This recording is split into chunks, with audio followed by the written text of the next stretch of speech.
భారతదేశంలో స్థానిక సుపరిపాలన సంస్థల గురించి ఇప్పుడు మీకు నేను తెలియజేస్తాను. పట్టణ ప్రాంతాల్లో స్థానిక సుపరిపాలన సంస్థలు, గ్రామీణ ప్రాంతాల్లో ఉన్నటువంటి స్థానిక సుపరిపాలన సంస్థల గురించి మీకు తెలియజేస్తాను. తెలంగాణ రాష్ట్ర ప్రభుత్వం నిర్వహించేటువంటి ఈ టాపిక్ సంబంధించినటువంటి ప్రశ్నలు రావడానికి అవకాశం ఉంటుంది కాబట్టి దీని గురించి తెలియజేస్తాను.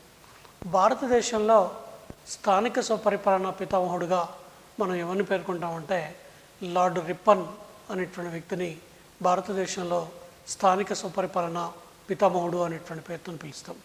కాబట్టి రిప్పన్ తోటే భారతదేశంలో ఈ పట్టణ ప్రాంతాల లోపల స్థానిక సుపరిపాలన సంస్థల ఏర్పాటు అనేటువంటి ప్రక్రియ 1881 లోపల 82 లోపల ప్రారంభమైంది అని చెప్పచ్చు. కాబట్టి అయితే భారతదేశంలో మనకి ప్రధానంగా భారతదేశం అంటేనే గ్రామీణ ప్రాంతాలతో కూడుకున్నటువంటి దేశం. దేశ జనాభాలో 70% పైగా గ్రామీణ ప్రాంతాల్లో నివసిస్తూ ఉంటే మిగిలిన 30% మంది పట్టణాల లోపల నివసించేటువంటి పరిస్థితి ఇవాళ భారతదేశం లోపల ఉంది. కాబట్టి పట్టణ ప్రాంతాల్లో స్థానిక సుపరిపాలన సంస్థలు, గ్రామీణ ప్రాంతాల్లో స్థానిక సుపరిపాలన సంస్థలు అని రెండు రకాలైనటువంటి స్థానిక సుపరిపాలన సంస్థల్ని భారతదేశంలో ఏర్పాటు చేయడం జరిగింది. అయితే దీనికి సంబంధించినటువంటి చారిత్రక నేపథ్యం ఏమిటి? ఎప్పటి నుంచి ఈ స్థానిక సుపరిపాలన సంస్థలు భారతదేశానికి స్వాతంత్రం వచ్చిన తర్వాత 73వ రాజ్యాంగ సవరణ, 74వ రాజ్యాంగ సవరణ ద్వారానే ఇవి అమల్లోకి వచ్చాయా? అంతకుముందు వీటి యొక్క ప్రాధాన్యత ఏమిటి అనేటువంటి విషయాల గురించి మనం ముందు తెలుసుకుందాం. దీని యొక్క చరిత్ర ఏమిటి అనేటువంటి విషయాన్ని తెలుసుకుందాం. మనకి భారతదేశం గ్రామాల్లో నివసిస్తుందని మహాత్మా గాంధీ పేర్కొన్నారు. ఇంతకుముందే చెప్పాం, భారతదేశం యొక్క జనాభా 70% పైగా గ్రామాల్లో నివసిస్తుంటే మిగిలినటువంటి జనాభా పట్టణాల లోపల నివసిస్తుంది అని. అట్లాగే బౌద్ధుల కాలంలోనే స్థానిక సంస్థలు ఉండేవని డాక్టర్ బిఆర్ అంబేద్కర్ పేర్కొన్నారు. కాబట్టి బౌద్ధుల యొక్క కాలం లోపలనే వీటిని ఏర్పాటు చేశారు అని చెప్తున్నాం. అట్లాగే చోళ రాజుల కాలంలో స్థానిక సుపరిపాలన సంస్థలు ఉండేవని ఉత్తర మెరూర్ అనేటువంటి శాసనం తెలుపుతుంది. మనకి ఈ చోళ రాజుల యొక్క పరిపాలనా కాలంలోనే మనకి ఈ స్థానిక సుపరిపాలన సంస్థల్ని ఏర్పాటు చేసినట్టుగా తెలుస్తుంది. ఇంకోటి ఏమిటి అంటే మెగస్తనీస్ రచించినటువంటి గ్రంథం ఇండికా, కౌటిల్యుడు రచించినటువంటి గ్రంథం అర్థశాస్త్రం మౌర్యుల పాలనా కాలంలో ఉన్న స్థానిక ప్రభుత్వాల గురించి తెలుపుతున్నాయి. గుప్తుల కాలంలో స్వయం ప్రతిపత్తి కలిగిన గ్రామ పాలనా వ్యవస్థ ఉండేదని మనకి ఫాయ్యాన్ తెలియచేస్తున్నారు. క్రీస్తు పూర్వం 4వ శతాబ్దానికి చెందిన మౌర్య చంద్రగుప్తుడి యొక్క ప్రధానమంత్రి కౌటిల్యుడు.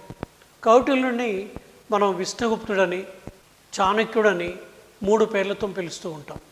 అయితే ఈ కౌటిల్యుడు ఆయన కుటిల నీతిని బోధించింది కాబట్టి కౌటిల్యుడు అని, చాణక పంజాబ్లోని చాణక అనేటువంటి గోత్రానికి చెందినటువంటి వ్యక్తి కాబట్టి చాణక గోత్రికుడు కాబట్టి చాణక్యుడు అనేటువంటి పేరు వచ్చిందని, ఆ తర్వాత ఈయన తల్లిదండ్రులు పెట్టినటువంటి పేరు బహుశా విష్ణుగుప్తుడై ఉండవచ్చని, ఈయన మౌర్య చంద్రగుప్తుడి యొక్క ప్రధానమంత్రిగా పనిచేస్తారని, ఈ మౌర్య చంద్రగుప్తుడి యొక్క ప్రధానమంత్రిగా పనిచేసిన ఆయన రాజ్య నీతిని గురించి మనకి అర్థశాస్త్రం అనేటువంటి గ్రంథాన్ని రచించారు.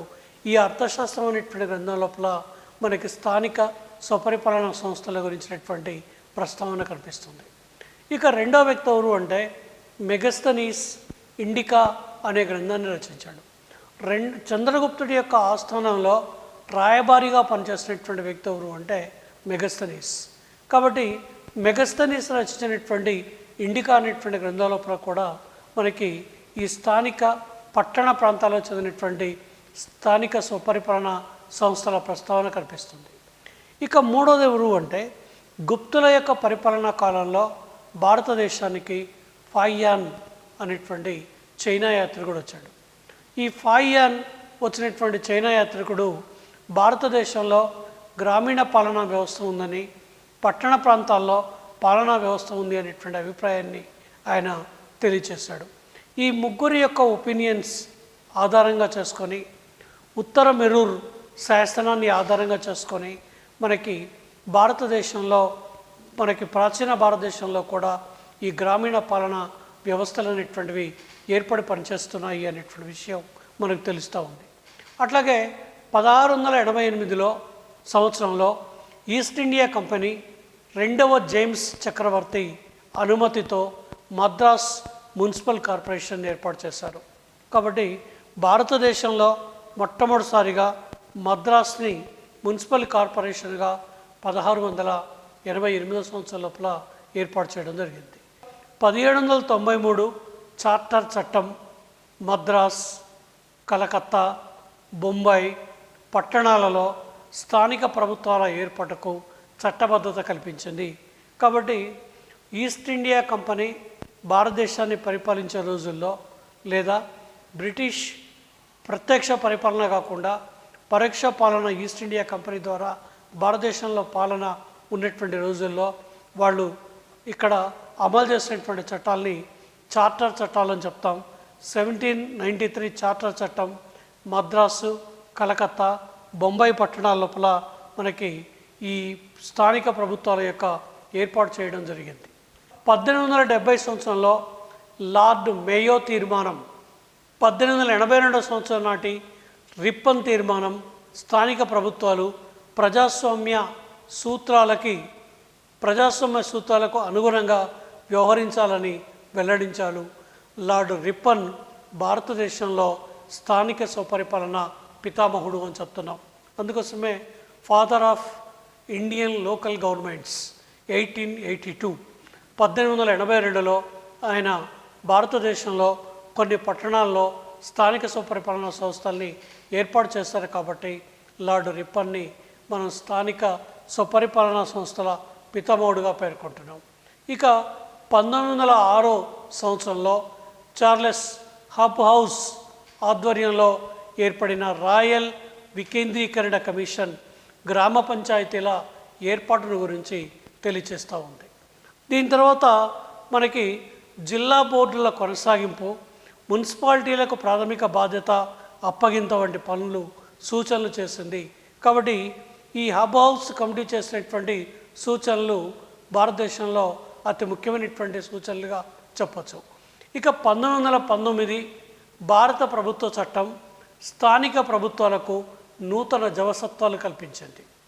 1935 భారత ప్రభుత్వ చట్టం స్థానిక ప్రభుత్వాలను పటిష్టంగా అమలు జరపడానికి రాష్ట్ర ప్రభుత్వాలకు అప్పగించింది. అంటే ఇది రాష్ట్ర జాబితాలోకి తీసుకొచ్చి స్థానిక ప్రభుత్వాల్ని పెట్టింది. ఇక స్థానిక ప్రభుత్వాలు అనే అంశాలని భారత రాజ్యాంగంలో రాష్ట్ర జాబితాలో చేర్చడం జరిగింది. కాబట్టి స్థానిక ప్రభుత్వాలు అనేటువంటి అంశం మనకి రాష్ట్ర జాబితాలో చేర్చారు. అయితే మనకి ఉమ్మడి జాబితా, రాష్ట్ర జాబితా, కేంద్ర జాబితా 3 జాబితాలు ఉన్నాయి. అంటే జాతీయ ప్రాధాన్యత గల అంశాలు కేంద్ర జాబితాలో, స్థానిక ప్రాధాన్యత కలిగినటువంటి అంశాలు రాష్ట్ర జాబితాలో. ఈ 2 జాబితాలకు చెందినటువంటి విషయాల్ని ఉమ్మడి జాబితాలో చేర్చాం. కాబట్టి ఈ 3 జాబితాల లోపల మనకి రాష్ట్ర జాబితాలో మనకి చేర్చడం జరిగింది. ఏవి అంటే ఈ స్థానిక ప్రభుత్వాలు అనేటువంటి అంశాన్ని రాష్ట్ర జాబితాలో చేర్చారు. 1957 సంవత్సరంలో కేంద్ర ప్రభుత్వం బలవంతరాయ్ మెహతా కమిటీని నియమించింది. ఇక్కడ బలవంతరాయ్ మెహతా కమిటీని నియమించడానికి గల కారణం ఏమిటి అంటే భారతదేశంలో 1952 నుంచి మనకి ప్రణాళికా విధానాన్ని అమలు చేశారు. మొదటి ప్రణాళికా విధానంలో వ్యవసాయ రంగానికి అత్యధికమైనటువంటి ప్రాధాన్యతనిచ్చి వ్యవసాయికంగా ఈ దేశాన్ని అభివృద్ధి చేయాలి అనేటువంటి ఉద్దేశంతో ఓ పథకాన్ని ప్రవేశపెట్టారు. ఇది 52 నుంచి 57 వరకు మనకి మొదటి పంచవర్ష ప్రణాళిక వ్యవసాయ రంగాన్ని బ్రహ్మాండంగా మనకి అభివృద్ధి జరుగుతున్నటువంటి నేపథ్యం ఉంది. 1952లో కేంద్ర ప్రభుత్వం ఏం చేసింది అంటే ఈ సమాజాభివృద్ధి పథకాలు, ప్రణాళికలు ఏ విధంగా అమలు జరుగుతున్నాయి, ఇవి ప్రజల్లోకి వెళుతున్నాయా, వెళ్ళడం లేదా, ప్రజలు వీటి ద్వారా లబ్ధి పొందుతున్నారా, పొందడం లేదా అనేటువంటి విషయాన్ని అధ్యయనం చేయడానికి బల్వంతరాయ్ మెహతా అనేటువంటి కమిటీని 1957 సంవత్సరం లోపల కేంద్ర ప్రభుత్వం నియమించింది. ఇది నియమించిన తర్వాత ఈ కమిటీ, బల్వంతరాయ్ మెహతా కమిటీ మొత్తం భారతదేశాన్ని తిరిగి సమాజాభివృద్ధి ప్రాజెక్టుల్ని మొత్తాన్ని కూడా పరిశీలన చేసి 3 అంచెల పంచాయతీరాజ్ వ్యవస్థను ప్రవేశపెట్టాలని సిఫారసు చేసింది. అంటే 3 అంచెల పంచాయతీరాజ్ వ్యవస్థ అంటే ఒకటి గ్రామ పంచాయతీ స్థాయిలో, ఆ రోజుల్లో ఉన్నటువంటిది ఏమిటి అంటే సమితి, అంటే పంచాయతీ సమితి అని పిలిచేవాళ్ళు. ఇక మూడవ స్థాయి ఏమిటి అంటే జిల్లా పరిషత్. అంటే జిల్లాని ఏం చేసేవాళ్ళంటే ఒకప్పుడు జిల్లా ఉండేది, జిల్లా తర్వాత సమితిలు ఉండేవి. సమితి అంటే అర్థం ఏమిటి అంటే ఒక 100 గ్రామాలని కలిపి ఒక సమితిగా పేర్కొనేటువంటి వాళ్ళం. ఒక సమితి ఉండేది, సమితి తర్వాత గ్రామ పంచాయతీ ఉండేది. ఈ 3 అంచెల పంచాయతీరాజ్ వ్యవస్థని మొట్టమొదటిసారిగా బల్వంతరాయ్ మెహతా కమిటీ సిఫారసు చేసింది. అయితే తర్వాత కాలంలో మనకి అశోక్ మెహతా కమిటీ కానీ, పిఏ పాయి కమిటీ కానీ, ఇంకా రకరకాల కమిటీల యొక్క సిఫారసుల్ని ఆధారంగా చేసుకొని 1987లో ముఖ్యంగా ఆంధ్రప్రదేశ్ రాష్ట్రంలో ఎన్టీ రామారావు ముఖ్యమంత్రి అయిన తర్వాత ఆయన మండల వ్యవస్థని అమల్లోకి తీసుకొచ్చారు 1987 నుంచి. అప్పుడు ఈ పంచాయతీ సమితి అనేటువంటి దాన్ని మొత్తం వికేంద్రీకరణ చేశారు. సమితి పరిధిలో 100 గ్రామాలు ఉంటే ఆ 100 గ్రామాలని దాదాపు 4-5 మండలాలుగా ఏర్పాటు చేశారు. 55,000 జనాభా నుంచి 75,000 జనాభా ఉన్నటువంటి దాన్ని ఒక మండలంగా ఏర్పాటు చేసి ఒక గ్రామ పంచాయతీ అని, మండల పరిషత్ అని, జిల్లా పరిషత్ అని చెప్పి డీసెంట్రలైజేషన్, అధికార వికేంద్రీకరణలో భాగంగా ఈ స్థానిక స్వపరిపాలన సంస్థల్ని ఏర్పాటు చేస్తే ఇవాళ తెలంగాణ రాష్ట్రంలో ఎన్టీ రామారావు ఏ రకమైనటువంటి వ్యవస్థను ప్రవేశపెట్టిండో అదే రకమైనటువంటి మండల పరిషత్ వ్యవస్థ మనకి ఇవాళ తెలంగాణ రాష్ట్రం లోపల కొనసాగుతూ ఉంది. కాబట్టి బల్వంతరాయ్ మెహతా కమిటీ 3 అంచెల పంచాయతీరాజ్ వ్యవస్థని ప్రవేశపెట్టాలని సిఫారసు చేశాడు.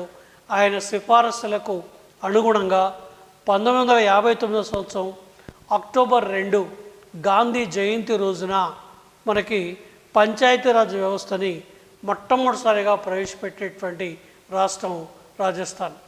కాబట్టి రాజస్థాన్ అనేటువంటి రాష్ట్రంలో మొట్టమొదటిసారిగా మనకి ఈ పంచాయతీరాజ్ వ్యవస్థని ప్రవేశపెట్టడం జరిగింది. మనకి ఆ రాష్ట్రంలో ఉన్నటువంటి నాగోర్ అనే జిల్లాలో ప్రవేశపెట్టింది.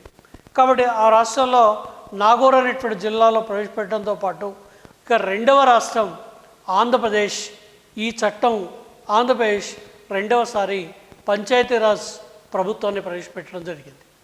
కాబట్టి భారతదేశంలో పంచాయతీరాజ్ వ్యవస్థని మొట్టమొదట ప్రవేశపెట్టేటువంటి రాష్ట్రం రాజస్థాన్, రెండవసారి ప్రవేశపెట్టేటువంటి రాష్ట్రం ఆంధ్రప్రదేశ్.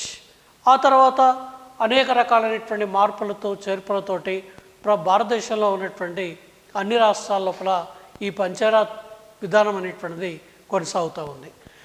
అయితే ఈ చట్టం భారత రాజ్యాంగంలోని 4వ భాగంలో వివరించిన ఆదేశిక సూత్రాలలో గాంధేయవాద సూత్రాలలో 40వ ప్రకరణంకి ఆచరణ రూపం ఇచ్చినట్లయింది. మనకి ఆదేశిక సూత్రాల్లో మనకి ప్రధానంగా 3 రకాల సూత్రాలు ఉన్నాయి. ఒకటి సామ్యవాద సూత్రాలు, 2 గాంధేయవాద సూత్రాలు, 3 ఉదారవాద లేదా మేధాపరమైనటువంటి సూత్రాలు. ఈ గాంధేయవాద సూత్రాల లోపల మహాత్మా గాంధీ యొక్క అభిప్రాయం ఏమిటి అంటే గ్రామ స్వరాజ్యం వచ్చినాడే నిజమైనటువంటి స్వరాజ్యం వచ్చినట్లు అని, గ్రామాలు అభివృద్ధి చెందాలని, భారతదేశం గ్రామాల్లో నివసిస్తుందని, గ్రామ పంచాయతీల్ని ఏర్పాటు చేయాలని, ఈ గ్రామ పంచాయతీలను ఏర్పాటు చేసి గ్రామ పంచాయతీల్ని అభివృద్ధి చేయాలని చెప్పి మహాత్మా గాంధీ పేర్కొన్నారు. అనేక సందర్భాల్లో మహాత్మా గాంధీ యొక్క అభిప్రాయాల్ని మనం రాజ్యాంగంలో చేర్చాం. రాజ్యాంగం లోపల గాంధేయవాద సూత్రాలు అనేటువంటి పేరుతోటి 4వ భాగం లోపల 40వ అధికరణం లోపల వీటిని చేర్చాం. వీటిని అమలు చేసే ఉద్దేశం భారత ప్రభుత్వానికి ఉంది. ఆ విధంగా అమలు చేసేటువంటి క్రమంలోనే బలవంతరాయ్ మెహతా కమిటీ కూడా ఈ 3 అంచెల పంచాయతీరాజ్ వ్యవస్థని సిఫారసు చేయడంతో గ్రామ స్థాయిలో మనకి గ్రామ పంచాయతీ, మండల స్థాయిలో మండల పరిషత్, జిల్లా స్థాయిలో జిల్లా పరిషత్, పట్టణాల యొక్క స్థాయి లోపల కూడా మున్సిపాలిటీలని, ఆ తర్వాత మున్సిపల్ కార్పొరేషన్లని, రకరకాల పట్టణ స్వపరిపాలన సంస్థల్ని మనం భారతదేశంలో అనేక స్థాయిల లోపల ఏర్పాటు చేయడం జరిగింది. అంటే ఒక రకంగా గాంధీ భావజాలాన్ని, గాంధీ ఆలోచన విధానాన్ని మనం భారతదేశంలో అమలు చేసినట్లయింది. ఇక దీని తర్వాత ఉన్నటువంటి ఇంకోటి ఏమిటి అంటే అశోక్ మెహతా కమిటీ 1978లో వేసినటువంటి committee, GVK Rao committee, LM Singhvi committee 1986లో ఎల్ఎం సింఘ్వి కమిటీని వేశారు. మొదలైనవి 73వ 74వ రాజ్యాంగ సవరణలకు మార్గదర్శకత్వం వహించాయి. అంటే వీటికి రాజ్యాంగబద్ధత కల్పించాలని పట్టణ ప్రాంతాల్లో ఉన్నటువంటి స్థానిక స్వపరిపాలనా సంస్థలకి, గ్రామీణ ప్రాంతాల్లో ఉన్నటువంటి స్థానిక స్వపరిపాలనా సంస్థలకి రాజ్యాంగ భద్రత కల్పించేటువంటి ఉద్దేశంతో 1992లో 73వ రాజ్యాంగ సవరణ తీసుకొచ్చారు. అట్లాగే 74వ రాజ్యాంగ సవరణ తీసుకొచ్చారు. ఈ 2 సవరణలు తీసుకొచ్చినటువంటి వ్యక్తి ఎవరు అంటే మన తెలంగాణ రాష్ట్రానికి చెందినటువంటి తెలంగాణ రాష్ట్ర ముఖ్యమంత్రిగా పనిచేసి ఆ తర్వాత మనకి ఆంధ్రప్రదేశ్, అంటే తెలంగాణ రాష్ట్రం అంటేనే గతంలో ఆంధ్రప్రదేశ్ రాష్ట్రానికి ముఖ్యమంత్రిగా పనిచేసి ప్రధానమంత్రిగా పనిచేసినటువంటి పివి నరసింహారావు భారత ప్రధానమంత్రిగా పనిచేసిన కాలంలో 73వ 74వ రాజ్యాంగ సవరణలు భారత పార్లమెంటు చేత ఆమోదించబడి వీటిని అమల్లోకి తీసుకురావడం జరిగింది. ఇక పంచాయతీరాజ్ సంస్థలకి రాజ్యాంగపరమైన గుర్తింపు ఇచ్చి వాటి ఔన్నత్యాన్ని, సమగ్రతను కాపాడాలని సింఘ్వి కమిటీ సూచించింది. ఇక 74వ రాజ్యాంగ సవరణ చట్టం 1992 ఈ చట్టం ద్వారా రాజ్యాంగానికి పార్ట్ 9A విభాగాన్ని జత చేయడం జరిగింది.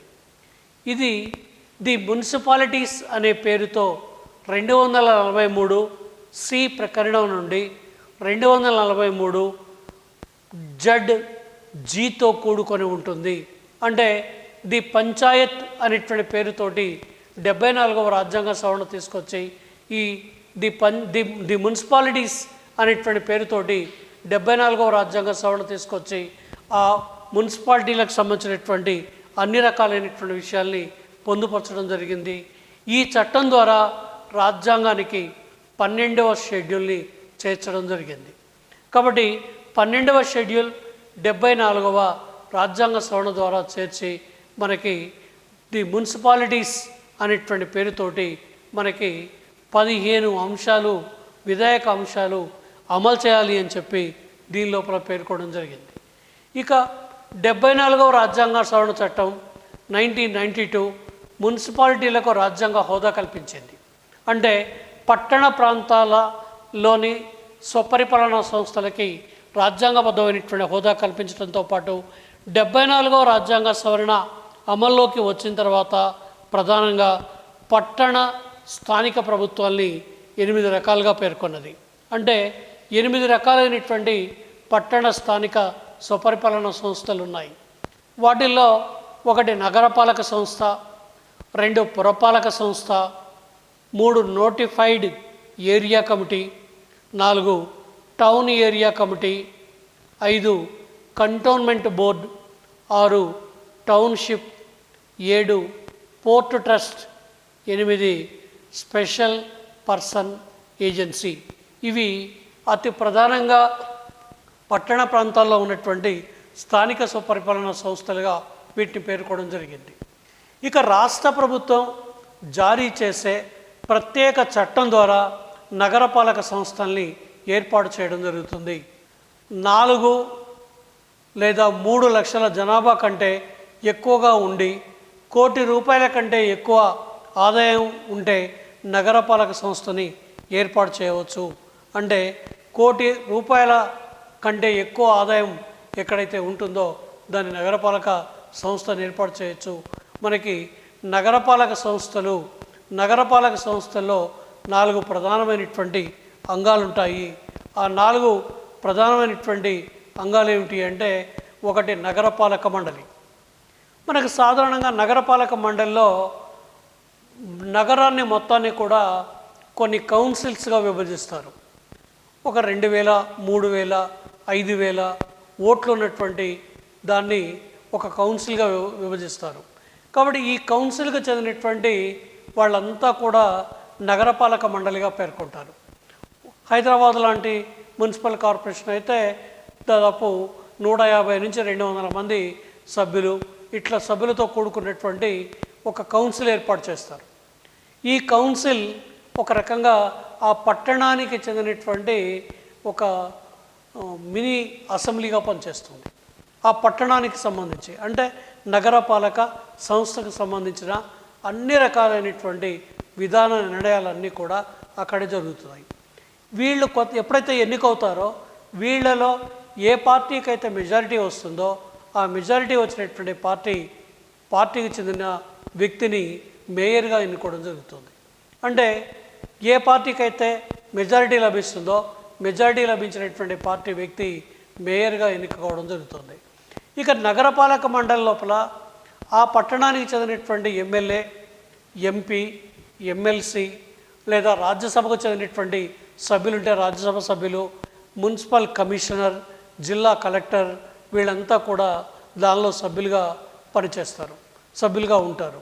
ఈ విధంగా ఉండేటువంటి వీళ్ళు మొత్తం పట్టణం యొక్క అభివృద్ధి ప్రణాళికను రూపొందించి ఆ అభివృద్ధి ప్రణాళికల్ని మనకి మేయర్ వాటిని అమలు చేస్తాడు. మేయర్ కౌన్సిలర్స్ నుంచి ఎన్నికై మేయర్ పరిపాలనకు నాయకత్వం వహించడంతో పాటు పరిపాలనకి తిరుగులేనటువంటి అధికారం చలాయిస్తాడు. ఆయనకి సలహా ఇవ్వడానికి ఉన్నటువంటి వ్యక్తి ఎవరు అంటే మున్సిపల్ కమిషనర్ అనేటువంటి వ్యక్తి, ఐఏఎస్ క్యాడర్కి చెందినటువంటి వ్యక్తి కమిషనర్గా నియమిస్తారు. ఈ మున్సిపల్ కమిషనర్ యొక్క సలహాలతోటి మేయర్ ఆ పట్టణానికి చెందినటువంటి పరిపాలనని నిర్వహిస్తారు. వీటిల్లో అతి ముఖ్యమైనటువంటివి ఏమిటి అంటే స్థాయి సంఘాలు, అది విద్యాస్థాయి సంఘం లేదా ప్రాథమిక వైద్యానికి సంబంధించినటువంటి స్థాయి సంఘం లేదా గ్రామంలో పరిశుభ్రమైనటువంటి వాతావరణాన్ని ఏర్పాటు చేయడానికి ఉద్దేశించినటువంటి మురుగునీటి కాలువల సంఘాలు కానీ లేదా రోడ్ల నిర్మాణ సంఘం కానీ లేదా విద్యుత్ శక్తికి సంబంధించినటువంటి విషయాలు కానీ లేదా ప్రజా ఆరోగ్యానికి సంబంధించినటువంటి రకరకాలైనటువంటి స్థాయి సంఘాలతోటి నగరపాలక సంస్థ అనేటువంటిది పనిచేస్తుంది. ఇది నగరపాలక సంస్థ చేసేటువంటి ప్రధానమైనటువంటి అంశం. తెలంగాణ రాష్ట్రంలో 6 నగరాల్లో నగరపాలక సంస్థలు ఉన్నాయి. అందులో 1 హైదరాబాద్, 2 వరంగల్, 3 రామగుండం, 4 కరీంనగర్, 5 ఖమ్మం, 6 నిజామాబాద్. ఈ 6 నగరాల లోపల మనకి నగరపాలక సంస్థలు అనేటువంటివి ఏర్పడి పనిచేస్తూ ఉన్నాయి. ఇక పురపాలక సంఘం అంటే చిన్న పట్టణాల పరిపాలన కోసం పురపాలక సంఘాల్ని ఏర్పాటు చేయడం జరుగుతుంది. వీటిని శాసనసభలో ప్రత్యేక శాసనం ద్వారా ఏర్పాటు చేస్తారు. మనకి ప్రత్యేకమైనటువంటి శాసనం ద్వారా ఏర్పాటు చేస్తారు. పట్టణ ప్రాంతాలకు చెందిన స్థానిక స్వపరిపాలన సంస్థల లోపల ఓ ముఖ్యమైనటువంటి రెండోది నగరపాలక సంఘం తర్వాత రెండోది ఏమిటి అంటే పురపాలక సంఘం. మనకి ఈ పురపాలక సంఘాల్ని రాష్ట్రం ప్రభుత్వం అనేది ఒక చట్టం ఏర్పాటు చేసి చట్టం ద్వారా ఈ పురపాలక సంఘాల్ని ఏర్పాటు చేయడం జరుగుతుంది. మనకి పురపాలక సంఘం లోపల 4 ప్రధానమైనటువంటి అంగాలు ఉంటాయి. ఈ 4 అంగాలు ఏమిటి అంటే 1 పురపాలక మండలి, 2 పురపాలక చైర్మన్, 3 మున్సిపల్ కమిషనర్, 4 స్థాయి సంఘాలు అని చెప్తా ఉన్నాం. అంటే ఒక పట్టణాన్ని కొన్ని వార్డులుగా లేదా కౌన్సిల్స్గా విభజిస్తారు. కౌన్సిల్స్గా విభజించి ప్రతి కౌన్సిల్ నుంచి ఒక కౌన్సిలర్ పోటీ చేసి గెలుపొందడం జరుగుతుంది. ఈ గెలుపొందినటువంటి కౌన్సిలర్స్ అంతా ఏ పార్టీకి మెజారిటీ వస్తుందో ఆ పార్టీకి చెందినటువంటి వ్యక్తిని వీళ్ళంతా కలిసి మేయర్గా లేకపోతే పురపాలక చైర్మన్గా ఎన్నుకోవడం జరుగుతుంది. మనకి మున్సిపల్ కార్పొరేషన్ అయితేనేమో మేయర్, మున్సిపాలిటీ లేదా పురపాలక సంఘం అయితేనేమో పురపాలక చైర్మన్ అని చెప్పి వ్యక్తిని ఎన్నుకోవడం జరుగుతుంది. ఇక్కడ కూడా ఏమిటి అంటే ఇది ఒక మినీ కాంగ్రెస్గా పనిచేస్తుంది, సభగా పనిచేస్తుంది. ఏమిటా మినీ సభగా అంటే ఆ పట్టణానికి వస్తున్నటువంటి ఆదాయం ఎంత, ఆ పట్టణంలో జరుగుతున్నటువంటి వ్యయం ఎంత, ఆదాయ మార్గాల్ని అన్వేషించడం, ఆ పట్టణ అభివృద్ధి ప్రణాళికల్ని రూపొందించడం, ఆ పట్టణానికి సంబంధించి ఏ ప్రాంతాల్లో ఏ రకమైనటువంటి అభివృద్ధి కార్యక్రమాలు నిర్వహించాలనేటువంటి విషయాల్ని మొత్తాన్ని కూడా పురపాలక మండలి నిర్వహిస్తుంది. పురపాలక మండలికి తీసుకునే అన్ని రకాలైనటువంటి నిర్ణయాల్ని సమర్థవంతంగా అమలు చేసేటువంటి వ్యక్తి ఎవరు అంటే పురపాలక చైర్మన్ ఒక రకంగా మున్సిపాలిటీ యొక్క అభివృద్ధికి నాయకత్వం వహించడం జరుగుతుంది. మున్సిపాలిటీ యొక్క అభివృద్ధికి నాయకత్వం వహిస్తూ మున్సిపాలిటీ లోపల జరిగేటువంటి అన్ని రకాలైనటువంటి అభివృద్ధి కార్యక్రమాలు ఆయన యొక్క ఆధ్వర్యం లోపలే జరుగుతూ ఉంటాయి. కాబట్టి ఇది ఓ ముఖ్యమైనటువంటి అంశంగా చెప్పచ్చు. దీని తర్వాత ఉన్నటువంటి ఇంకో ముఖ్యమైనటువంటి అంశం ఏమిటి అంటే మున్సిపల్ కమిషనర్. రాష్ట్ర ప్రభుత్వం చేత నియమించబడినటువంటి వ్యక్తి ఎవరు అంటే మున్సిపల్ కమిషనర్. కాబట్టి రాష్ట్ర ప్రభుత్వం చేత నియమించబడి రాష్ట్ర ప్రభుత్వం యొక్క అధికారిగా మున్సిపాలిటీల్లో పనిచేస్తూ మున్సిపాలిటీ యొక్క అభివృద్ధికి మేయర్కి ఆ తర్వాత ఉన్నటువంటి పురపాలక మండలికి చైర్మన్కి అన్ని రకాలైనటువంటి సలహాలని సూచనల్ని ఇచ్చేటువంటి వ్యక్తి ఎవరు అంటే మున్సిపల్ కమిషనర్. స్థాయి సంఘాలు అన్నప్పుడు ఇంతకుముందు చెప్పుకున్నటువంటి విద్యా స్థాయి సంఘం కానీ, వైద్య స్థాయి సంఘం కానీ, పశు వైద్యానికి సంబంధించి కానీ, లేదా డ్రైనేజీలకు సంబంధించి కానీ, లేదా ఇంకా ఈ విధంగా డే టు డే తలెత్తేటువంటి అనేక రకాలైనటువంటి స్థాయి సంఘాలు అన్ని రకాలైనటువంటి సిఫారసుల్ని మున్సిపాలిటీ యొక్క అభివృద్ధికి చేయడం జరుగుతుంది. ఇంకో ముఖ్యమైనటువంటి ఏమిటి అంటే నోటిఫైడ్ ఏరియా కమిటీ. శీఘ్రగతిన అభివృద్ధి పదంలో పురోగమించే పట్టణాలలో లేదా పురపాలక సంస్థల ఏర్పాటుకు అనుకూలంగా లేని పరిస్థితులలో ఈ కమిటీ ఏర్పాటు అవుతుంది. మనకి ఈ నోటిఫైడ్ ఏరియా కమిటీ అనేది పట్టణ ప్రాంతాల లోపల ఏర్పాటు చేసేటువంటి కమిటీ లోపల ఓ ముఖ్యమైనటువంటి కమిటీ. నోటిఫైడ్ ఏరియా కమిటీ దీనికి చట్టబద్ధమైన హోదా ఉండదు, దీనికి చట్టబద్ధత ఉండదు. దీని సభ్యులను ప్రభుత్వం నామినేట్ చేస్తుంది. అయితే చట్టబద్ధత ఉండదు, కానీ సభ్యుల్ని నామినేట్ చేసేది మాత్రం ఎవరు అంటే రాష్ట్ర ప్రభుత్వమే సభ్యుల్ని మొత్తాన్ని కూడా నామినేట్ చేస్తుంది. టౌన్ ఏరియా కమిటీ చిన్న పట్టణాల అవసరాలు తీర్చడానికి ఈ కమిటీలు ఏర్పాటు అవుతాయి. ఇవి పరిమితమైన విధులను మాత్రమే నిర్వహిస్తాయి. దీని తర్వాత ఉన్నటువంటి ఇంకో ముఖ్యమైనటువంటి అంశం ఏమిటి అంటే కంటోన్మెంట్ బోర్డ్. సైనిక అవసరాలు ఉన్న లేదా సైనిక స్థావరాలు ఉన్న ప్రాంతంలో పౌరులకు అవసరమైన సదుపాయాలను కల్పించడానికి కేంద్ర ప్రభుత్వ ఆధ్వర్యంలో కంటోన్మెంట్ బోర్డుని ఏర్పాటు చేస్తారు. ఉదాహరణకి Secunderabad is the cantonment board area. అంటే సికింద్రాబాద్ లోపల సైనిక ప్రాంతాలకు చెందినటువంటి వాళ్ళ నివాసం ఉంది కాబట్టి, సైనిక స్థావరం ఉంది కాబట్టి మనకి ఈ ప్రాంతాన్ని కంటోన్మెంట్ బోర్డ్ అనేటువంటి పేరుతోటి మనం పిలుస్తూ ఉన్నాం. దీని తర్వాత కంటోన్మెంట్ బోర్డు వీటికి సంబంధించిన చట్టాలని పార్లమెంటు రూపొందిస్తుంది. కంటోన్మెంట్ బోర్డు చట్టాన్ని 1924లో ఆమోదించారు. కాబట్టి 1924 నుంచి కంటోన్మెంట్ బోర్డు అనేది పనిచేస్తుంది. 2006లో ఈ చట్టానికి సవరణ చేశారు. సికింద్రాబాద్ ప్రాంత పరిసరాలలో మనకి కంటోన్మెంట్ బోర్డు ఉంది. ఇవాళ కంటోన్మెంట్ బోర్డు అంటే సైనిక ప్రాంతాలకు చెందినటువంటి మండలిగా మనం పేర్కొంటూ ఉన్నాం. ఇంకోటి ఏమిటి అంటే ప్రభుత్వ రంగ సంస్థలలో కార్మికులకు, ఉద్యోగులకు, ఈ ప్రాంతంలో నివసించే వారికి మౌలిక సదుపాయాలను కల్పించడానికి టౌన్షిప్లను ఏర్పాటు చేయడం జరుగుతుంది. మనకి ఈ టౌన్షిప్ ఏర్పాటు అనేది మనకి ప్రధానంగా ఏ ప్రాంతంలో అయితే ప్రభుత్వ రంగ సంస్థలు, పరిశ్రమలు ఎక్కువగా ఉంటాయో ఆ పరిశ్రమలు ఉన్నటువంటి ప్రాంతాల లోపల మనకి ఈ టౌన్షిప్ అనేటువంటి వాటిని ఏర్పాటు చేయడం జరుగుతుంది. ఉదాహరణకి హైదరాబాదులోని BHEL టౌన్షిప్. కాబట్టి BHEL అనేటువంటి దాన్ని మనం టౌన్షిప్గా హైదరాబాద్లో పేర్కొంటూ ఉన్నాం. ఇక పోర్ట్ ట్రస్ట్. దేశంలో సముద్ర తీరంలో ఓడరేవు ఉన్న ప్రాంతాలలో పోర్ట్ ట్రస్టులు ఏర్పాటవుతాయి. ప్రధాన ఓడరేవులు ఉన్న చెన్నై, ముంబై, విశాఖపట్టణాలలో పోర్ట్ ట్రస్టులు ఉన్నాయి.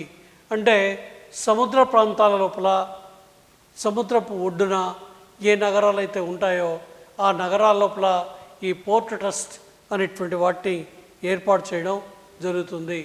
ఇక పార్లమెంటు రూపొందించిన చట్టం ప్రకారం ఈ పోర్టులు ఏర్పడతాయి. వీటిలో పనిచేస్తున్న ఉద్యోగులకి సదుపాయాలను ఈ పోర్ట్ ట్రస్టులు కల్పిస్తాయి. ఇంకోటి ఏమిటి అంటే స్పెషల్ పర్సన్ ఏజెన్సీలు. పట్టణ ప్రాంతాలలో నివసించే ప్రజలు ఎదుర్కొనే సమస్యల పరిష్కారానికి ఈ రకమైన ఏజెన్సీలు పనిచేస్తున్నాయి. కాబట్టి ఈ స్పెషల్ పర్సన్ ఏజెన్సీలు కూడా మనకి పట్టణ ప్రాంతాల లోపల పనిచేస్తున్నటువంటి అతి ముఖ్యమైనటువంటి ఏజెన్సీలుగా పేర్కొంటున్నాం. ఉదాహరణకి హౌసింగ్ బోర్డులు, పొల్యూషన్ కంట్రోల్ బోర్డులు, ఈ సంస్థలకు స్వతంత్ర ప్రతిపత్తి, ప్రత్యేక నిధులు ఉంటాయి. కాబట్టి వీటిని ఏర్పాటు చేసేటువంటి ప్రధానమైనటువంటి బాధ్యత రాష్ట్ర ప్రభుత్వమే వీటన్నిటిని కూడా ఏర్పాటు చేస్తుంది. అంటే పట్టణ ప్రాంతాల లోపల మనకి 74వ రాజ్యాంగ సవరణ తీసుకువచ్చి 74వ రాజ్యాంగ సవరణ ద్వారా ది మున్సిపాలిటీస్ అనేటువంటి పేరుతోటి ఒక ప్రత్యేక షెడ్యూల్ని ఏర్పాటు చేసి 12వ షెడ్యూల్ని, ఆ 12వ షెడ్యూల్ లోపల పట్టణ ప్రాంతాలకు చెందినటువంటి స్వపరిపాలనా సంస్థలు 8 స్వపరిపాలనా సంస్థల్ని పేర్కొనడం జరిగింది. ఈ 8 స్వపరిపాలనా సంస్థల్లో మనకి మున్సిపల్ కార్పొరేషన్లు 6 పట్టణాల్లో ఉన్నాయి. పెద్ద పెద్ద నగరాల లోపల మున్సిపల్ కార్పొరేషన్స్ ఉన్నాయి. చిన్న పట్టణాల లోపల మున్సిపాలిటీలను ఏర్పాటు చేయడం జరిగింది. పరిశ్రమలు కేంద్రీకృతమైనటువంటి ప్రాంతం లోపల టౌన్షిప్లు ఏర్పాటు చేయడం జరిగింది. సముద్ర ప్రాంతం లోపల పోర్ట్ ట్రస్ట్ అనేటువంటి వాటిని ఏర్పాటు చేయడం జరిగింది. అట్లాగే ఆ పట్టణం యొక్క స్థాయిని బట్టి, ఆ పట్టణానికి ఉన్నటువంటి ఇంపార్టెన్స్ని బట్టి రకరకాలైనటువంటి సంస్థల్ని పట్టణ ప్రాంతాల లోపల ఏర్పాటు చేయడం జరిగింది. వీటి యొక్క ప్రధానమైనటువంటి విధులేంటి, ఇవి ఏ రకమైనటువంటి విధుల్ని నిర్వహించడం జరుగుతుంది అనే విషయాన్ని తీసుకున్నప్పుడు మనకి ఈ మధ్యకాలంలో మనకు తెలుసు, కేంద్ర మంత్రిగా వెంకయ్య నాయుడు పనిచేస్తున్నటువంటి రోజుల్లో పట్టణాభివృద్ధి శాఖగా మంత్రిగా పనిచేస్తున్నప్పుడు ఆకర్షణీయ నగరాల పేరుతోటి నగరాలని అభివృద్ధి చేయడానికి కొన్ని కోట్ల రూపాయలు, 100 కోట్ల రూపాయలని భారతదేశంలో ఉన్నటువంటి పట్టణాల యొక్క అభివృద్ధికి కేటాయించడం జరిగింది. వీ ప్రధానమైనటువంటి విధులేమిటి ఈ పట్టణాల లోపల అంటే ప్రజలకి మంచి రక్షిత మంచినీటిని కల్పించడం కానీ, విద్యుత్ సరఫరాలో అంతరాయం లేకుండా విద్యుత్తును కల్పించడం కానీ, డ్రైనేజీల్ని నిర్మాణం చేయడం కానీ, రోడ్లని నిర్మాణం చేయడం కానీ, చెత్తని తొలగించడానికి ముఖ్యంగా ఇది ఒక పెద్ద కార్యక్రమం. పట్టణాల లోపల తడి చెత్త, పొడి చెత్త 2 రకాలైనటువంటి చెత్తల్ని వేరు చేసి పట్టణం నుండి వాటిని తొలగించి డంపింగ్ యార్డులలో పెట్టి, ఆ డంపింగ్ యార్డుల లోపల మనకి సేంద్రియ ఎరువులు తయారు చేయడానికో లేదా ఇంకో రకమైనటువంటి అవసరాలకో దాన్ని ఉపయోగించేటువంటి పరిస్థితిని తీసుకొస్తూ ఉంది. అట్లాగే వీధులకు పేర్లు నిర్ణయించడం కానీ, వీధులకి రోడ్డు నెంబర్లు నిర్ణయించడం కానీ, లేదా కొన్ని ప్రాంతాలకి వాటి పేర్లను నిర్ణయించడం కానీ, ఆ పారిశుద్ధ్యం అతి ముఖ్యమైనటువంటి అంశం, పారిశుద్ధ్య కార్యక్రమాల్ని నిర్వహించడం కానీ, ఇంకా ఏమని చెప్పచ్చు అంటే పట్టణంలో ఒక సుందరమైన ఆకర్షణీయమైనటువంటి నగరంగా అక్కడ గార్డెన్స్ అంటే రకరకాలైనటువంటి మనకి తోటల్ని నిర్మాణం చేయడం కానీ, ప్రజలకి విశ్రాంతి తీసుకోవడానికి లేదా ప్రజలు ఉల్లాసమైన విధంగా గడపడానికి కావాల్సినటువంటి పరిస్థితుల్ని కల్పించడం కానీ, ప్రజలకు కావాల్సిన కనీస మౌలిక సదుపాయాల్ని కల్పించడం ఎవరి యొక్క డ్యూటీ అంటే ఈ పట్టణ ప్రాంతాల లోపల పనిచేస్తున్నటువంటి సంస్థల యొక్క డ్యూటీ. ఇవాళ మంచినీరుతో త్రాగునీరు కల్పించడంతో పాటు రకరకాలైనటువంటి సమస్యల్ని పట్టణ ప్రాంతాల్లో ఉన్నటువంటి ప్రజలకు పరిష్కారం చేసి, పాఠశాలల్ని ఏర్పాటు చేసి, వైద్యశాలల్ని ఏర్పాటు చేసి, రకరకాలైనటువంటి పశు వైద్యశాలను ఏర్పాటు చేసి ప్రజల యొక్క సంక్షేమానికి, ప్రజల యొక్క అభివృద్ధికి, ప్రజల యొక్క శ్రేయస్సుకి ఇవన్నీ కూడా ఈ పట్టణ ప్రాంతాల్లో చెందినటువంటి స్థానిక స్వపరిపాలన సంస్థలు అన్నీ కూడా పనిచేయాలి. ఆ విధంగా భారతదేశం లోపల ఉన్నటువంటి అన్ని రకాలైనటువంటి సంస్థలు భారతదేశంలో పనిచేస్తున్నాయి. కాబట్టి పట్టణ ప్రాంతాల్లో మనకి ప్రధానంగా 74వ రాజ్యాంగ సవరణ ద్వారా ఇవన్నీ కూడా అమలు జరుగుతూ ఉన్నాయని చెప్పచ్చు. ఇక పట్టణ ప్రాంతాల తర్వాత ఉన్నటువంటి ఓ ముఖ్యమైనటువంటి అంశం ఏమిటి అంటే గ్రామీణ ప్రాంతాల లోపల ఉన్నటువంటి స్థానిక స్వపరిపాలన సంస్థల గురించి తీసుకుందాం.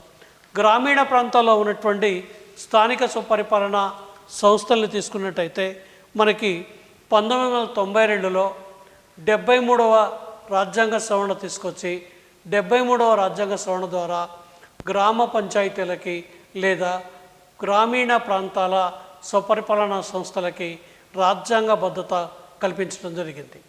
అయితే ఆ విధంగా రాజ్యాంగబద్ధతని కల్పించినటువంటి సవరణ ఏమిటి అంటే 73వ రాజ్యాంగ సవరణ తీసుకొచ్చి రాజ్యాంగబద్ధత కల్పించారు. 73వ రాజ్యాంగ సవరణ ద్వారా మనకి భారత రాజ్యాంగంలో 11వ షెడ్యూల్ని భారత రాజ్యాంగంలో చేర్చడం జరిగింది. ఈ 11వ షెడ్యూల్ని చేర్చి గ్రామ పంచాయతీలకి రాజ్యాంగబద్ధత కల్పించడం జరిగింది. అంతకుముందు రాజ్యాంగబద్ధత లేదు కాబట్టి కర్మ పద్ధతిలో ఎన్నికలు జరిగాయి కావు. 5 ఏళ్లకోసారో 7 ఏళ్లకోసారో 8 ఏళ్లకోసారో ఎన్నికలు జరిగాయి.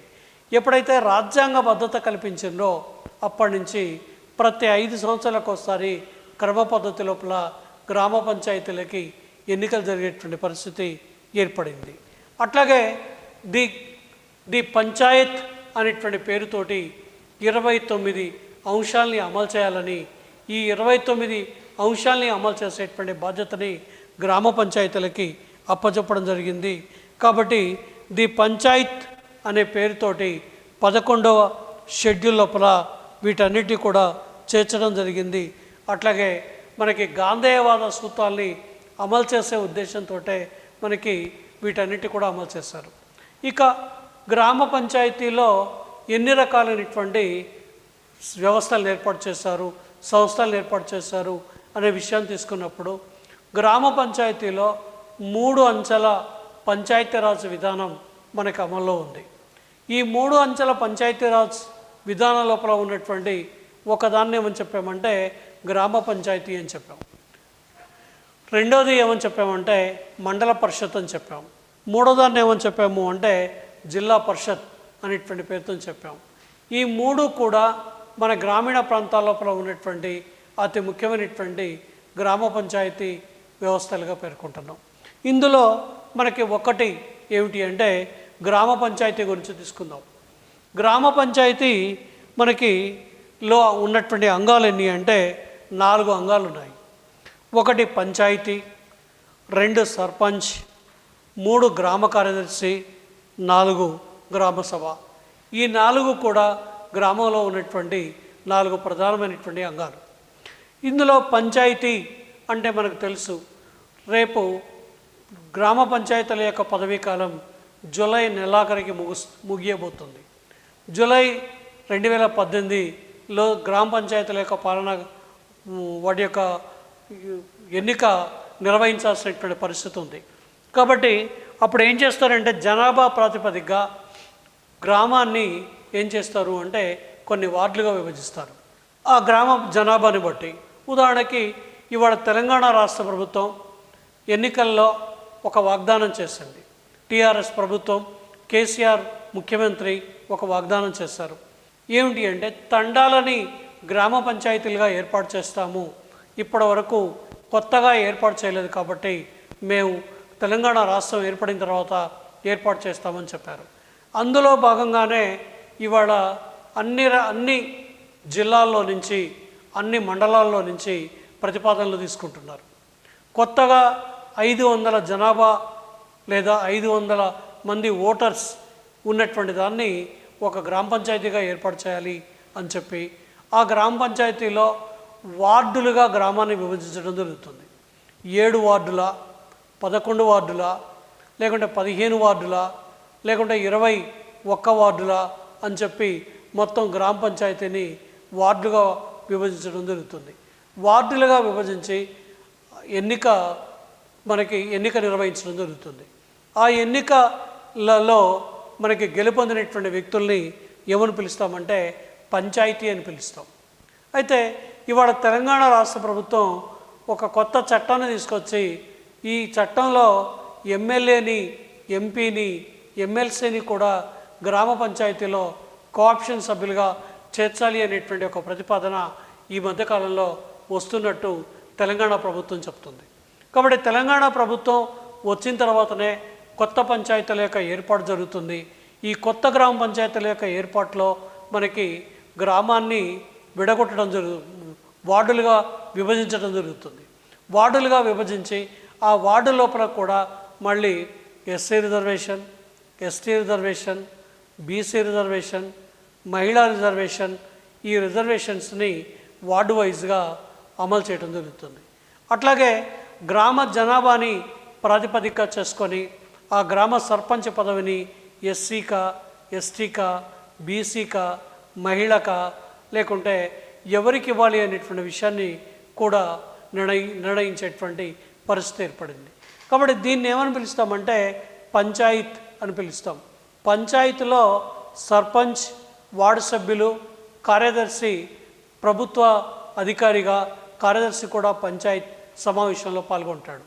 ఈ పంచాయతీ సమావేశంలోనే గ్రామం యొక్క అభివృద్ధి గురించి ప్రణాళికల్ని రూపొందించడం జరుగుతుంది. గ్రామంలో మనకి కేంద్రం నుంచి, రాష్ట్రం నుంచి వచ్చినటువంటి ఫండ్స్ అన్నీ, ఈ ఫండ్స్ని ఏ విధంగా నిధుల్ని ఖర్చు పెట్టాలి, ఈ నిధుల్ని దేనికోసం ఖర్చు పెట్టాలి, డ్రైనేజీల కోసమా, సీసీ రోడ్ల నిర్మాణం కోసమా, త్రాగునీటి అవసరాల కోసం ఖర్చు పెట్టాలా, లేదా పారిశుద్ధ్యం కోసం ఖర్చు పెట్టాలా, లేదా విద్యుత్ అవసరాల కోసం ఖర్చు పెట్టాలా, దేనికోసం, విద్య కోసం ఖర్చు పెట్టాలా, వైద్యం కోసం ఖర్చు పెట్టాలా అని చెప్పి ఈ పంచాయతీ తీర్మానం చేస్తుంది. ఈ పంచాయతీ చేసినటువంటి తీర్మానాన్ని అమలు చేసేటువంటి బాధ్యత ఎవరిది అంటే సర్పంచ్ది.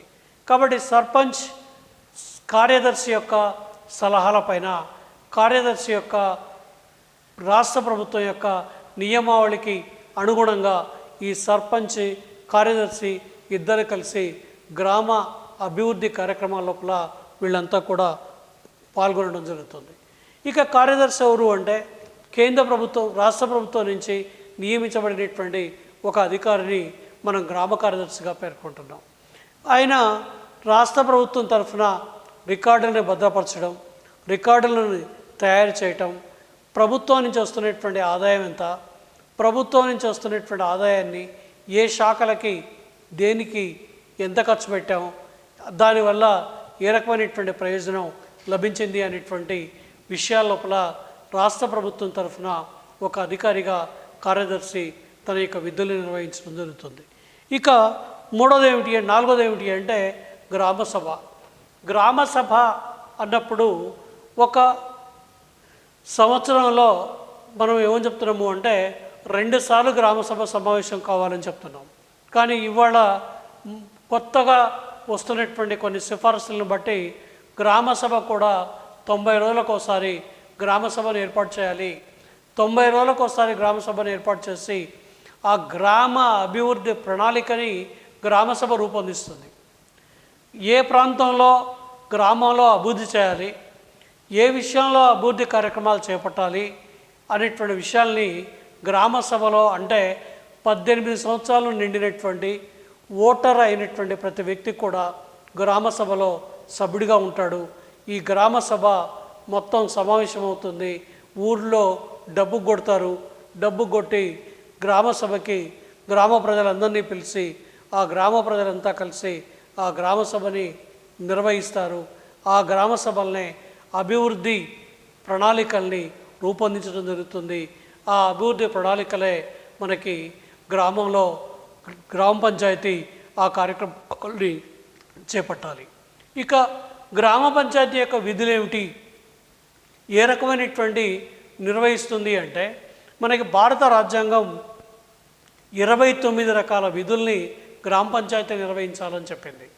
ఆ 29 రకాలైనటువంటి విధులు సాధారణంగా మనకు తెలిసినటువంటివే. ఏమిటి అంటే, రక్షిత మంచినీటిని అందించడం గ్రామ పంచాయతీ యొక్క ఓ ప్రధానమైనటువంటి విధి.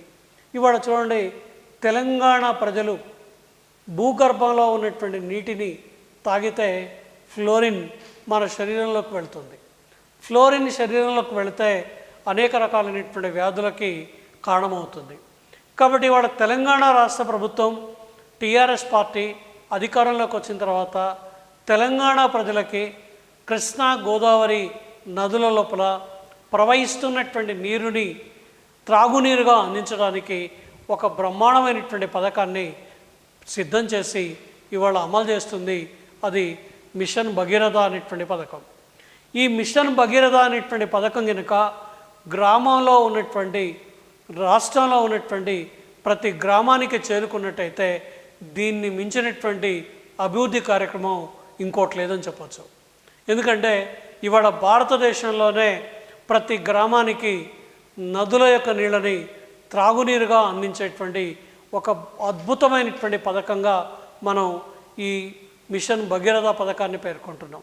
ఇవాళ గ్రామీణ ప్రాంతాల్లో ఎక్కడ బోరు వేసినా ఆ బోర్లో వచ్చేటువంటి నీళ్ళలో ఫ్లోరిన్ ఉండడం, ఆ ఫ్లోరిన్ ఉండడం వల్ల మానవుడికి నష్టం చేసేటువంటి పరిస్థితులు ఏర్పడడంతో మనకి రాష్ట్రంలో ఎక్కడికి వెళ్ళినా సరే మనకి ఈ మిషన్ భగీరథ పైప్ లైన్ నిర్మాణ పనులు వేగంగా జరుగుతున్నాయి. నిజంగా ఇది కనుక, ఈ త్రాగునీరు కనుక మనకు లభించినట్టయితే, ఈ నదుల నీళ్ళు కృష్ణానది, గోదావరి, మంజీరా రకరకాలైనటువంటి నదుల యొక్క నీళ్ళు కనుక మనం తాగినట్టయితే మనకు అనారోగ్య సమస్య తీరిపోతుంది. దాదాపు ఆరోగ్యవంతమయ్యేటువంటి పరిస్థితి ఏర్పడుతుంది. ఇది పూర్తయితే నిజంగా అపర భగీరథులాగా మనం కేసీఆర్ని కీర్తించవచ్చు. ఇది గ్రామీణ ప్రాంతాల్లో గ్రామం యొక్క విధుల లోపల అతి ముఖ్యమైనటువంటి విధి ఏమిటి అంటే రక్షిత మంచినీటిని అందించడం. రెండో ముఖ్యమైనటువంటి అంశం ఏమిటి అంటే విద్యుత్ సరఫరా చేయటం. అంటే గ్రామంలో ఉన్నటువంటి వాళ్ళందరికీ కూడా వీధి దీపాలు ఏర్పాటు చేయడం, అంటే వీధి విద్యుత్ లైట్లను ఏర్పాటు చేయడం, ఇది రెండో ముఖ్యమైనటువంటి విధిగా చెప్పచ్చు. మూడోది ఏమని చెప్పచ్చు అంటే డ్రైనేజీల యొక్క నిర్మాణం. ఇది అతి ప్రధానమైనటువంటి అంశం. ఎందుకంటే మురుగునీరు ఎక్కడ నిలిచి ఉంటుందో అక్కడ దోమలు, ఈగలు ఇవి ప్రజల యొక్క ఆరోగ్యం పైన దుష్ప్రభావాన్ని కలిగించడానికి అవకాశం ఉంటుంది. కాబట్టి డ్రైనేజీల యొక్క నిర్మాణం చేయడం గ్రామ పంచాయతీకి చెందినటువంటి ఓ ప్రధానమైనటువంటి విధి. దీని తర్వాత ఈ మధ్య కాలంలో మనకు విరివిగా సీసీ రోడ్ల నిర్మాణం యొక్క జరుగుతుంది. గ్రామీణ ప్రాంతాల్లో ఎక్కువగా సీసీ రోడ్ల నిర్మాణం జరుగుతుంది. ఇటు ఎమ్మెల్యే అభివృద్ధి నిధులని, ఎంపీ అభివృద్ధి నిధులని, ఎమ్మెల్సీ అభివృద్ధి నిధులని, గ్రామ పంచాయతీ అభివృద్ధి నిధులని, మండల పరిషత్ అభివృద్ధి నిధులని, రకరకాల నిధులు రావడంతో సీసీ రోడ్ల యొక్క నిర్మాణం జరుగుతుంది. ఈ సీసీ రోడ్ల యొక్క నిర్మాణం కూడా మనకి గ్రామ పంచాయతీల యొక్క విధుల లోపల ఓ ముఖ్యమైనటువంటి విధిగా చెప్పచ్చు.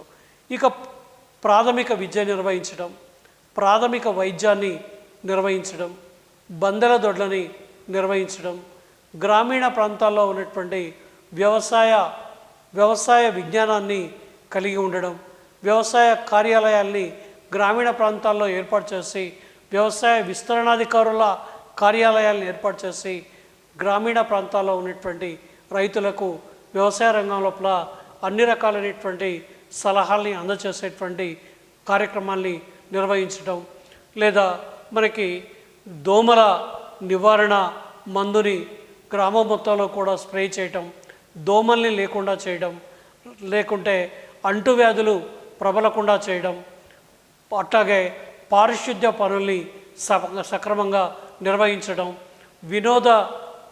వినోదాన్ని కలిగించడం, లేదా విశ్రాంతి గృహాల్ని నిర్వహించడం, ఇంకా మార్కెట్లని నిర్మాణం చేయడం, మార్కెట్ల ద్వారా గ్రామ పంచాయతీ ఆదాయాన్ని పొందడం, ఇవి దాదాపు 29 అంశాల్ని భారత రాజ్యాంగం లోపల చేర్చి ఈ భారత రాజ్యాంగంలో ఉన్నటువంటి ఈ అంశాలని అమలు చేసినట్టయితే గ్రామీణ ప్రాంతాల్లో గ్రామాలు మౌలికమైనటువంటి సదుపాయాల్ని పొందుతాయి అనేటువంటి అభిప్రాయాన్ని మనకి భారత రాజ్యాంగం 73వ రాజ్యాంగ సవరణ ద్వారా ఈ ది పంచాయత్ అనే పేరుతోటి 29 అంశాల్ని అమలు చేయమని చెప్పి పేర్కొనడం జరిగింది.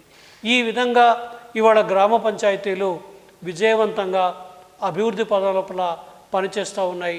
కాబట్టి ఇంటి పన్నులు వసూలు చేయడం కానీ, రకరకాల కేంద్ర రాష్ట్ర ప్రభుత్వాల నుంచి వస్తున్నటువంటి గ్రాంట్స్ కానీ, లేదా గ్రామీణ ప్రాంతాల్లో వస్తున్నటువంటి ఆదాయం కానీ, వీటన్నిటి దృష్టిలో పెట్టుకొని ఇవాళ గ్రామాలు అభివృద్ధి పదం లోపల కొనసాగుతూ ఉన్నాయి.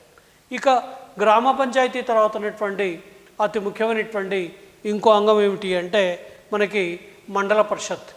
మండల పరిషత్తులో 4 అంగాలు ఉన్నాయి. మండల పరిషత్తులో ఉన్నటువంటి 4 అంగాల లోపల 1 మండల పరిషత్, 2 మండల పరిషత్ అధ్యక్షులు, వీళ్ళని ఎంపీపీ అని పిలుస్తాం. 3 మండల పరిషత్ అభివృద్ధి అధికారి, ఎండిఓ అని పిలుస్తాం. 4 మండల మహాసభ. ఈ 4ంటిని కలిపితే మనం మండల పరిషత్ అనేటువంటి పేరుతో పిలుస్తాం. ఇక్కడ మండల పరిషత్తులో సభ్యులు ఎవరు అంటే చూడండి, ప్రతి మండలాన్ని అంటే 55,000 జనాభా నుంచి 75,000 జనాభా ఉన్నటువంటి ప్రతి మండలాన్ని కూడా జనాభా ఉన్నటువంటి దాన్ని ఒక మండలంగా ఏర్పాటు చేశారు. అట్లాగే మళ్ళీ ప్రతి మండలాన్ని ఎంపీటీసీలుగా విభజన చేస్తారు. అంటే 5,000 జనాభా ఉన్న 5,000 ఓటర్స్ ఉన్నటువంటి దాన్ని ఒక ఎంపీటీసీగా విభజించారు. కాబట్టి మండల్ టెరిటోరియల్ కౌన్సిల్ మెంబర్ అని చెప్తున్నాం. అంటే ఈ ఎంపీటీసీలంతా కూడా మండల పరిషత్తులో సభ్యులు. ఎంపీటీసీలతో పాటు మండల పరిషత్తులో సభ్యులు ఎవరు అంటే సర్పంచులంతా కూడా ఈ మండల పరిషత్ లోపల సభ్యులుగా ఉండడం జరుగుతుంది. ప్రతి 90 రోజులకు ఒకసారి మండల పరిషత్ యొక్క సమావేశం జరుగుతుంది. ఈ మండల పరిషత్ సమావేశాలకి ఎంపీపీ అంటే మండల పరిషత్ అధ్యక్షులు అధ్యక్షత వహించడం జరుగుతుంది.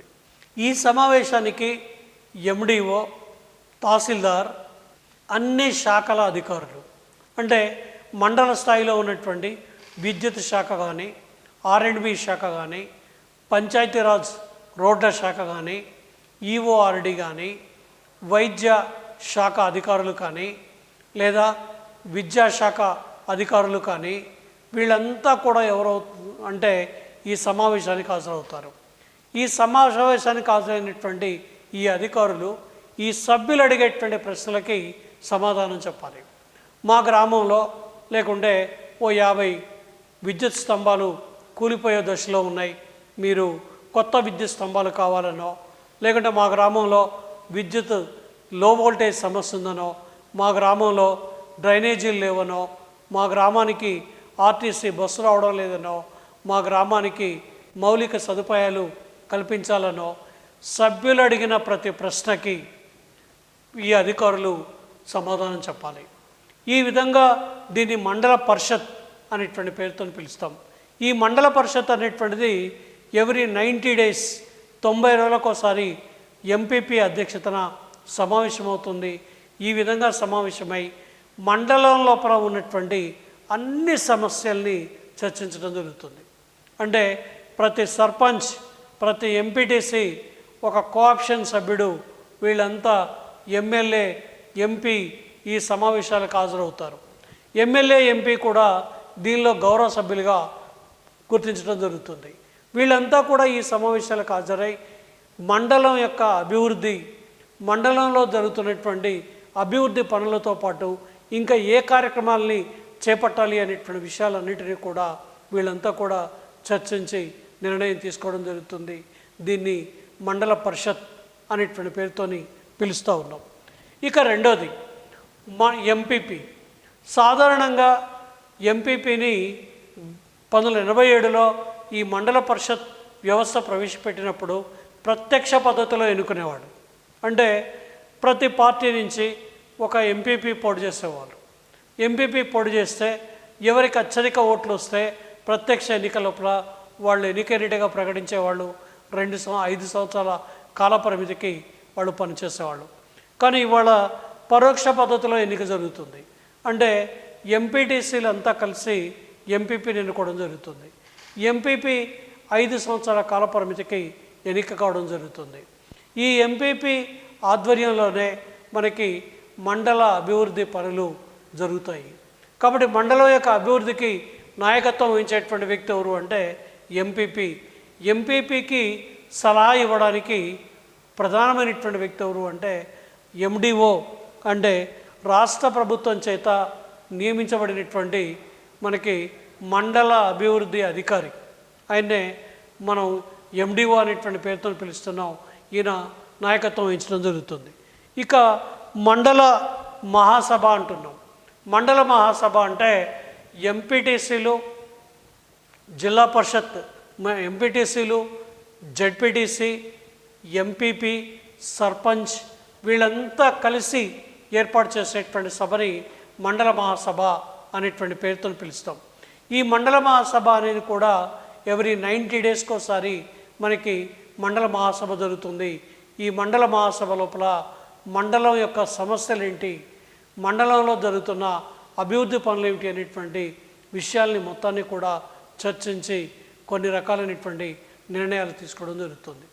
అయితే ఈ మండలం యొక్క అతి ప్రధానమైనటువంటి అధికారాలేంటి, విధులేంటి అనేటువంటి విషయాన్ని తీసుకున్నప్పుడు మనకి స్వతహాగా మండలానికి నిధులు లేవు. ప్రజల నుంచి నిధులు వసూలు చేయలేదు. మండలానికి ఎక్కడి నుంచి నిధులు వస్తాయి అంటే ఇటు కేంద్ర ప్రభుత్వం నుంచి, రాష్ట్ర ప్రభుత్వం నుంచి నిధులు అనేటువంటివి వస్తాయి. కేంద్ర ప్రభుత్వం నుంచి, రాష్ట్ర ప్రభుత్వం నుంచి వచ్చేటువంటి ఈ ఫండులనే అభివృద్ధి కార్యక్రమాలకు ప్రధానంగా ఖర్చు చేయడం జరుగుతుంది.